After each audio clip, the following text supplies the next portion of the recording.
They seem to be wanting to use bluff and bluster to deter the Russians from launching any major counteroffensive and clearly inflicting a humiliating defeat on Ukraine, which also is a defeat for the West. It's a slap in the face, it's quite a loss of face. So all this is happening there. On top of it comes, of the threats to put boots on the ground, comes this grave provocation, this crossing of a very serious tolerance threshold, a very serious red line by attacking a mass casualty strike in Moscow theatre, killing 133 Russian citizens, and I don't think we can put a full stop at that toll as of now. Hundreds more are said to have been wounded, and it remains to be seen what the final toll will be. But it's almost on par with 26/11 as of now. And I don't think Russia is going to take it lying down. So what could the Russian response be? It is apparent that Russia, there are extreme provocations being put towards Russia to provoke it to act in a emotive, irrational manner. Perhaps cross the nuclear tactical threshold. I don't know what they will achieve by that. There were some earlier war games conducted to say that should Russia go nuclear, then the NATO forces would respond in a conventional manner by outright bombing, etc., etc. I'm afraid all this is very good for tabletop exercises.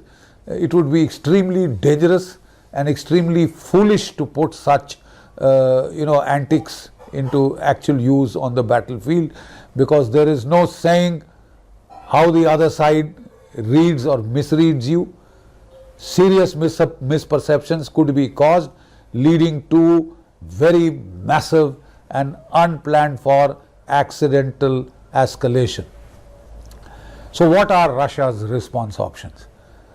The OSINT, the ex-former CIA operatives in the United States, they have been coming onto the YouTube channels to suggest that the Ukrainians have sort of acted without clearance from Washington.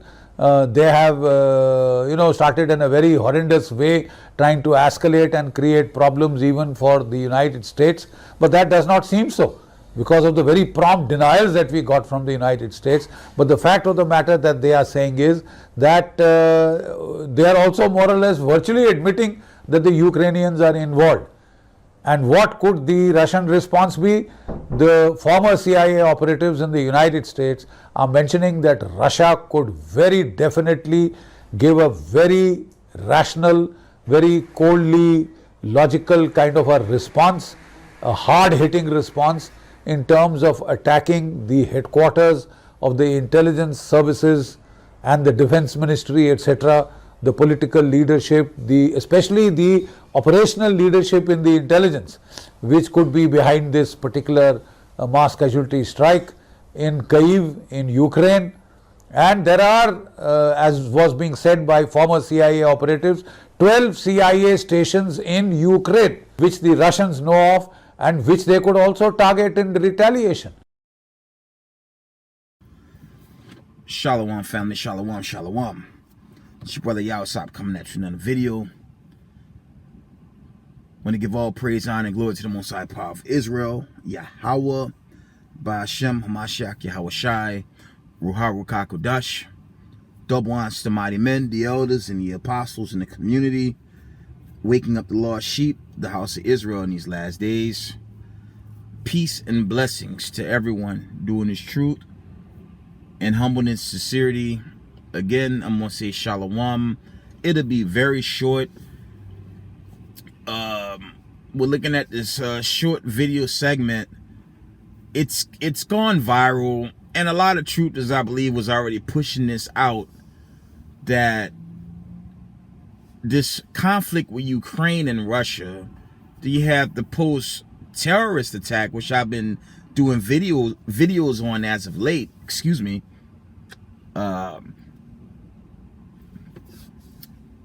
It's going viral that the United States have up to 12 CIA bases in Ukraine. Yo, check it. Now, after the terror incident, the terrorists, after they slaughtered up to 100, I think it's 135 dead, those terrorists got to the Ukrainian border, but they got met by Russian soldiers and they apprehended them. And the video goes into, you know,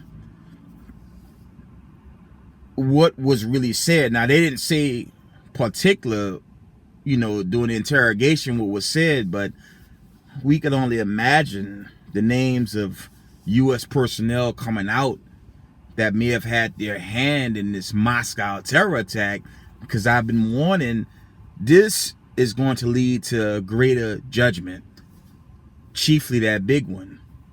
So we can see Russia's very upset now. And, you know, I'll post it again.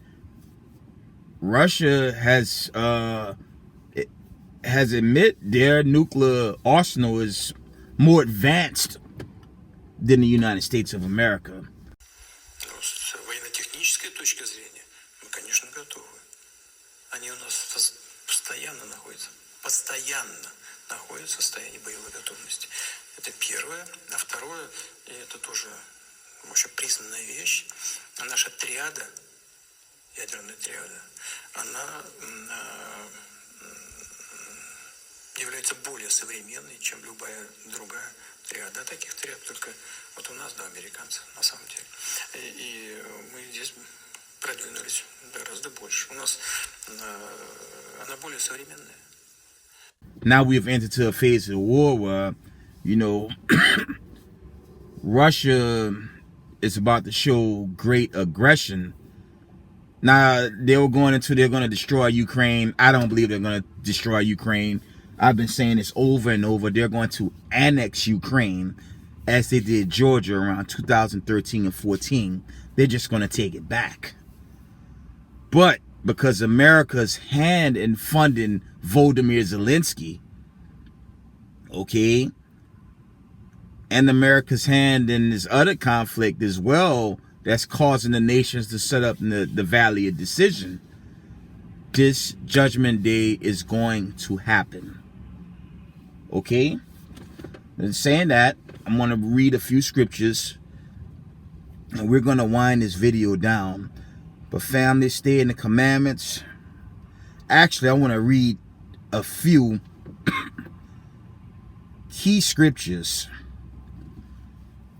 Okay, because deliverance and salvation is only for the elect of Israel. It's only for the elect. Let me get the first point. Let's get Leviticus 19 and verse 17. Leviticus 19:17 read, "Thou shalt not hate thy brother in thine heart. Thou shalt in any wise rebuke thy neighbor and not suffer sin upon him." Okay, because that's just a heartbreaking phenomenon within the Israelite community. You got the camp bangers. You got these bug outs saying the 12 tribe chart is false. Meanwhile, when you deal with the scriptures roundabout, it deal with the 12 tribes of Israel and it deal with the 12 tribes and the children of Israel in its entirety. When you really go into it. And I don't have an issue using the chart when I'm at Spring Valley when I set up, because the people need to know who the 12 tribes are. You can read it in Genesis accounts, Genesis 49 chiefly. You can read it throughout the Exodus accounts. Okay, when you go to the latter end of the book in Revelation 7, you still gonna run into the 12 tribes. You run into the 12 tribes throughout the entirety of the words of the Most High. So there's no harm using the 12 tribe chart. If you can find the 12 tribes at the end of the book, how is that an issue? It's an issue because wicked as Zechariah 13:8 Israelites, they don't want this day of deliverance. And they're going to perish. They're going to perish in the judgment. Okay? Negro onlys, Old Testament only. That's madness. Christianity groups like GOCC teaching Esau's not so-called white man. I confronted one of them in the chat late last year, and I asked him, what do we got? We got Japhet fight Japhet? Is Ishmael fight Ishmael? They can't even deal with reality. Okay, and you know, the Most High, he's not the author of confusion. So all these bug out groups, they're gonna die in the judgment, man. But for the elect chosen, we have to stay in line with the laws. Excuse me. Leviticus 19:17 from the top. Thou shalt not hate thy brother in thine heart. Thou shalt in any wise rebuke thy neighbor and not suffer sin upon him. Okay.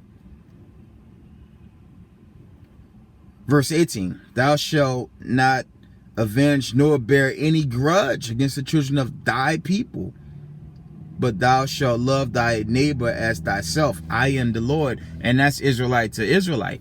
That's not Israelite to the Ku Klux Klan or a heathen. Even at the end of this world, meaning the end of this rulership, Israelites struggle to show love towards another Israelite. I don't hold no grudge. I was with my old family with HOI most recent. I Slakia. I got nothing but love for my brothers and sisters within the family, man. There's no time for that. Okay. Let's get Matthews and we're going to wind it down. Because that's, okay, that's what Israel really got to focus on. If you want to get out of here, you got to keep these key commandments. Matthew 5 and verse 44. But I say unto you, love your enemies.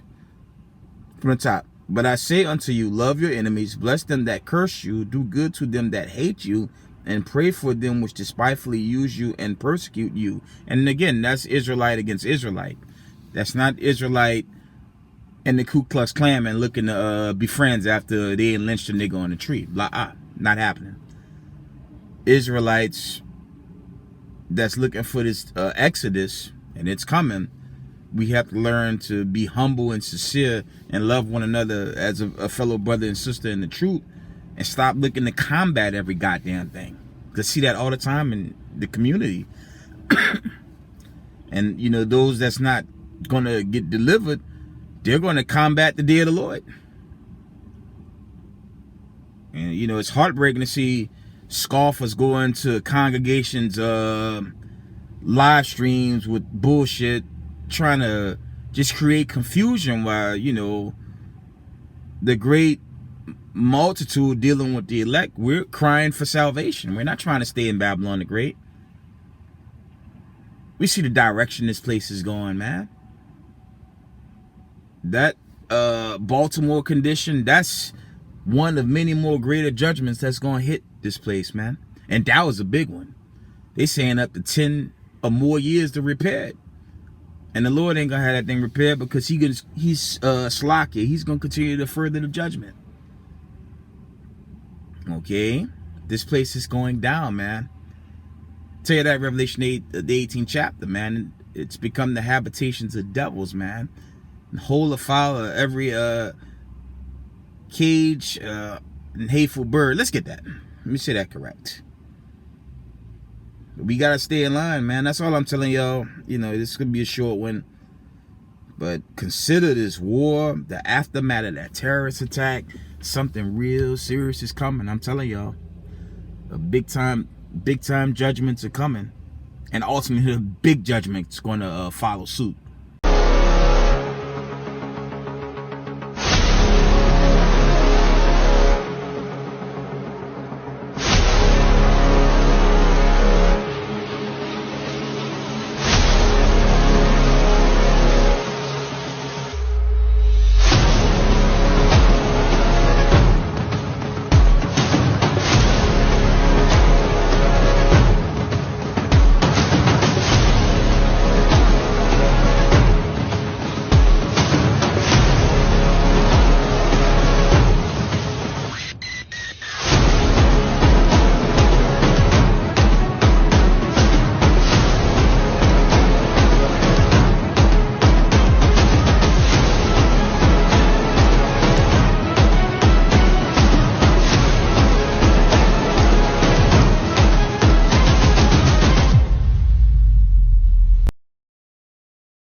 bringing in that Exodus. Back to the wilderness. That's Ezekiel the 11th chapter, Ezekiel the 20th chapter. Okay? That's what I'm praying for, to get the hell out of this place. Because it's only waxing cold, y'all.